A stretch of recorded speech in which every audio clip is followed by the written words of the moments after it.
నూతనంగా ఏర్పడిన నల్గొండ కార్పొరేషన్లో అసలైన రాజకీయం మొదలైంది.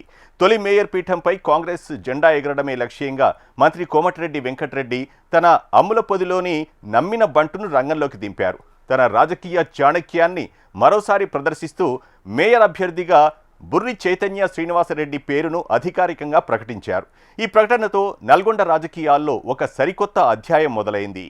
నల్లగొండ రాజకీయాల్లో బుర్రి శ్రీనివాసరెడ్డి పేరు కొత్త కాదు. ఆయనకు సుదీర్ఘ రాజకీయ అనుభవం ఉంది. గతంలో మున్సిపల్ చైర్మన్ గా, వైస్ చైర్మన్ గా, 3 సార్లు కౌన్సిలర్ గా, రామాలయం చైర్మన్ గా 2 సార్లు పనిచేసిన ఘనత ఆయనది. కాంగ్రెస్ పార్టీలో ఫ్లోర్ లీడర్ గాను ఆయన తనదైన ముద్ర వేశారు.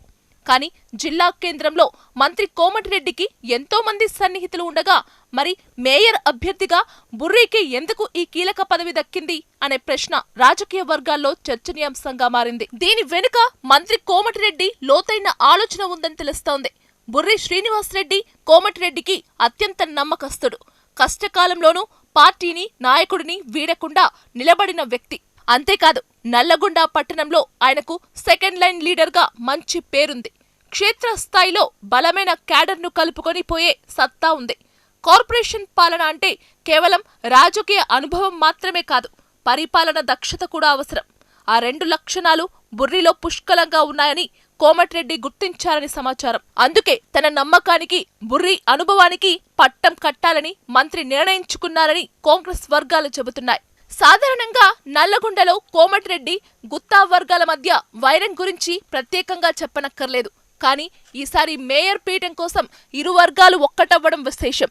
గుత్తా సుఖేందర్ రెడ్డి వర్గం కూడా బుర్రి అభ్యర్థిత్వానికి మద్దతు తెలపడం కాంగ్రెస్ పార్టీకి పెద్ద బలాన్నిచ్చింది. తొలిసారి కార్పొరేషన్ ఎన్నికలు జరుగుతున్న నేపథ్యంలో పార్టీ ఐక్యంగా ఉంటేనే విజయం సాధ్యమని అధిష్టానం కూడా ఇరు వర్గాలకు స్పష్టమైన సంకేతాలు పంపిందని తెలుస్తోంది. పార్టీ భవిష్యత్తు కోసం ఇరు వర్గాలు ఒక తాటిపైకి రావడానికి కారణమైందని విశ్లేషకులు భావిస్తున్నారు. మంత్రి కోమటిరెడ్డి వెంకటరెడ్డి ఇప్పటికే నల్లగొండ అభివృద్ధి కోసం 100 కోట్ల రూపాయల నిధులను మంజూరు చేయించారు.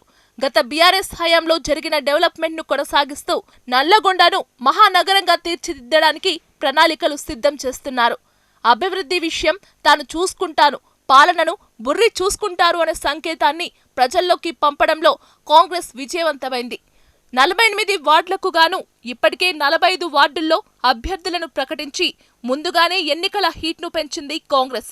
ఈ వ్యూహాత్మక అడుగులు అధికార పార్టీ బలం, గుత్తా వర్గం మద్దతుతో మేయర్ పీఠం తమదే అని కాంగ్రెస్ శ్రేణులు ధీమా వ్యక్తం చేస్తున్నాయి.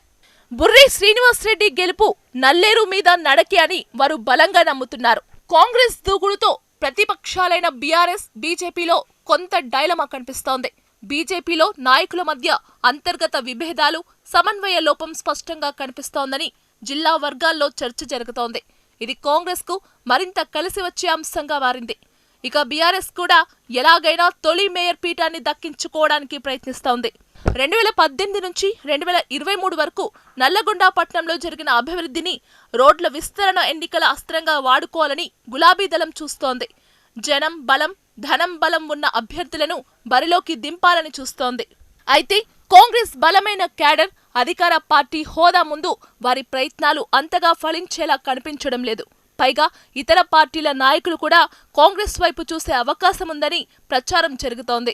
మొత్తానికి నల్లగొండ కార్పొరేషన్ మేయర్ ఎన్నికలు ఆసక్తికరంగా మారాయి. నల్లగొండ తొలి మేయర్ పీఠంపై కోమటిరెడ్డి తన మార్క్ వేసేందుకు గ్రౌండ్ క్లియర్ చేసుకున్నారు. కోమటిరెడ్డి వ్యూహం, బుర్రి అనుభవం, కాంగ్రెస్ ఐక్యత ఈసారి నల్లగొండలో ఎలాంటి ఫలితాన్ని ఇస్తాయో చూడాలి.